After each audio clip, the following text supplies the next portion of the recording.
നിയമസഭാ തെരഞ്ഞെടുപ്പ് കഴിയാൻ കാത്തിരിക്കുകയാണ്. ഇന്ധനവില കുത്തനെ ഉയരും. 25 മുതൽ 28 രൂപ വരെ വർധനവുണ്ടാകുമെന്നാണ് ഇപ്പോൾ പുറത്തു വരുന്ന വാർത്തകൾ. ഇത് സംബന്ധിച്ച് ചില വാർത്തകൾ പുറത്തു വന്നിട്ടുണ്ട്. ദേശീയ മാധ്യമങ്ങൾ വാർത്തകൾ റിപ്പോർട്ട് ചെയ്തിട്ടുണ്ട്. രാജ്യത്തെ നിയമസഭാ തെരഞ്ഞെടുപ്പുകൾക്ക് ശേഷം പെട്രോൾ ഡീസൽ വിലയിൽ വൻ വർധന ഉണ്ടായേക്കുമെന്ന് സാമ്പത്തിക വിശകലന ഏജൻസിയായ കോട്ടക് ഇൻസ്റ്റിറ്റ്യൂഷണൽ ഇക്വിറ്റീസ് മുന്നറിയിപ്പ് നൽകി. അന്താരാഷ്ട്ര വിപണിയിൽ ക്രൂഡ് ഓയിൽ വില ഉയർന്നു നിൽക്കുന്ന സാഹചര്യത്തിൽ ലിറ്ററിന് 25 മുതൽ 28 രൂപ വരെ വില വർദ്ധിച്ചേക്കുമെന്നാണ് റിപ്പോർട്ടുകൾ സൂചിപ്പിക്കുന്നത് എന്നാണ് വാർത്ത. രാഷ്ട്രീയ കാരണങ്ങളാൽ നിലവിൽ റീറ്റെയിൽ വിലയിൽ മാറ്റം വരുത്തിയിട്ടില്ല എങ്കിലും എണ്ണ ശുദ്ധീകരണ കമ്പനികൾ നേരിടുന്ന വൻ സാമ്പത്തിക ബാധ്യത കണക്കിലെടുത്ത് വോട്ടെടുപ്പ് പൂർത്തിയാകുന്നതോടെ ഇന്ധനവില കുതിച്ചുയരാൻ സാധ്യതയുണ്ട്. പശ്ചിമേഷ്യയിലെ സംഘർഷങ്ങളും ഹോർമുസ് കടലിടുക്കിലെ ചരക്ക് നീക്കത്തിലുണ്ടായ തടസ്സങ്ങളും കാരണം ആഗോള ക്രൂഡ് ഓയിൽ വിതരണത്തിൽ വലിയ അസ്ഥിരത നേരിടുന്നുണ്ട്.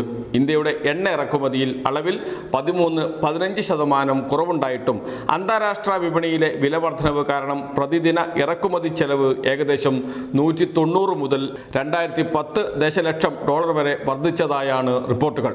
റീറ്റെയിൽ വിലയിൽ മാറ്റം വരാത്തത് മൂലം എണ്ണ കമ്പനികൾക്ക് പ്രതിമാസം ഏകദേശം 270 ബില്യൺ രൂപയുടെ നഷ്ടം സംഭവിക്കുന്നുണ്ട്.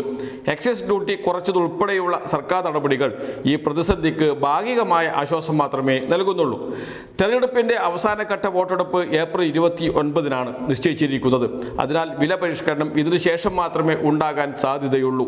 ക്രൂഡ് ഓയിൽ വില ബാരലിന് $120 നിലവാരത്തിൽ തുടരുകയാണെങ്കിൽ ലിറ്ററിന് 28 രൂപ വരെ വർധനവ് അനിവാര്യമാണെങ്കിലും പണപ്പെരുപ്പവും ജനരോഷവും ഭയന്ന് സർക്കാർ ഈ വർധനവ് ഘട്ടം ഘട്ടമായി നടപ്പാക്കാനാണ് സാധ്യത എന്നാണ് വാർത്തകൾ വന്നിരിക്കുന്നത്. ദേശീയ മാധ്യമങ്ങളിലെല്ലാം ഈ വാർത്തകൾ വന്നിട്ടുണ്ട്. വാർത്ത ശരിയല്ല, അത്തരമൊരു ആലോചന സർക്കാർ നടത്തിയിട്ടില്ല എന്ന് കേന്ദ്ര സർക്കാർ വ്യക്തമാക്കുകയും ചെയ്തിട്ടുണ്ട്.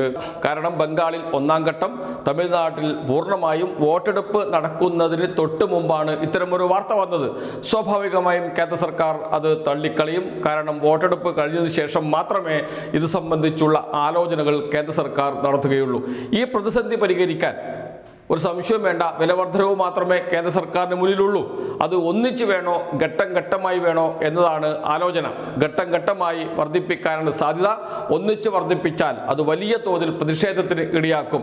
1 ലിറ്റർ പെട്രോളിന് 28 രൂപയൊക്കെ വർദ്ധിപ്പിക്കുക എന്ന് വെച്ചാൽ അത് വലിയ തോതിൽ പ്രതിഷേധമുണ്ടാക്കും എന്ന കാര്യത്തിൽ സംശയമില്ല. ആ ആഘാതം കുറക്കുന്നതിന് വേണ്ടി ഘട്ടം ഘട്ടമായി മാസത്തിൽ ഇത്ര എന്ന രൂപത്തിൽ വില വർദ്ധിപ്പിക്കാനാണ് സാധ്യത. അത് ഏറ്റവും ചുരുങ്ങിയത് 10 രൂപയെങ്കിലും ആദ്യഘട്ടത്തിൽ വർദ്ധിപ്പിക്കാൻ ഇടയുണ്ട് എന്ന വാർത്തകളും പുറത്തു വരുന്നുണ്ട്. എന്ന് വെച്ചാൽ വൻ വിലക്കയറ്റത്തിലേക്ക് നാട് നീങ്ങും എന്ന കാര്യത്തിൽ സംശയമില്ല. വിലക്കയറ്റം താങ്ങാൻ സാധാരണക്കാർക്ക് കഴിയുമോ എന്നതാണ് മറ്റൊരു വലിയ പ്രശ്നം. പശ്ചിമേഷ്യൻ പ്രതിസന്ധി ഇന്ത്യയെയാണ് ഏറ്റവും ഗുരുതരമായി ബാധിക്കുക എന്ന് ലോകരാഷ്ട്രങ്ങൾ നേരത്തെ തന്നെ മുന്നറിയിപ്പ് നൽകിയിരുന്നു. വിവിധ ഏജൻസികളും അക്കാര്യം വ്യക്തമാക്കുകയും ചെയ്തിരുന്നു. അതിലേക്ക് തന്നെയാണ് കാര്യങ്ങൾ പോകുന്നത്. ഇവിടെ ഒരു പ്രധാനപ്പെട്ട രാഷ്ട്രീയ പ്രശ്നമുണ്ട്. റഷ്യൻ എണ്ണ ഇന്ത്യക്ക് യഥേഷ്ടം ലഭിച്ചുകൊണ്ടിരുന്നതാണ്. അമേരിക്കൻ താല്പര്യത്തിന് വഴങ്ങി റഷ്യൻ എണ്ണ വാങ്ങേണ്ടതില്ല എന്ന് ഇന്ത്യ തീരുമാനിച്ചു. പിന്നീട് ഇളവ് നൽകി അമേരിക്ക. നാണക്കേടാണ്.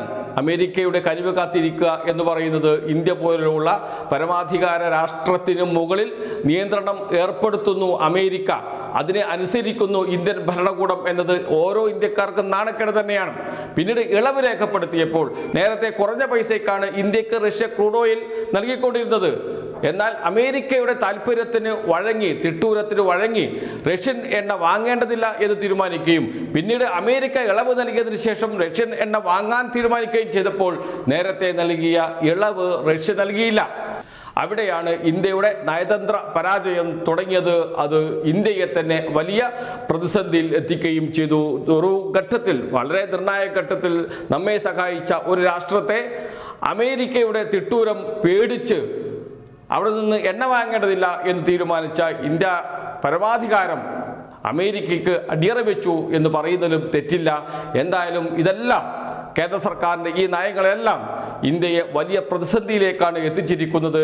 അതിന് തുടക്കമാണ് വോട്ടെടുപ്പ് കഴിഞ്ഞാൽ വില വർദ്ധിപ്പിക്കും എന്ന ഈ വാർത്തകൾ. അത് വലിയ ചലനങ്ങൾ ഇന്ത്യൻ മാർക്കറ്റിലും ജനങ്ങൾക്ക് ഇടയിലും ഉണ്ടാക്കും എന്ന കാര്യത്തിൽ സംശയമില്ല.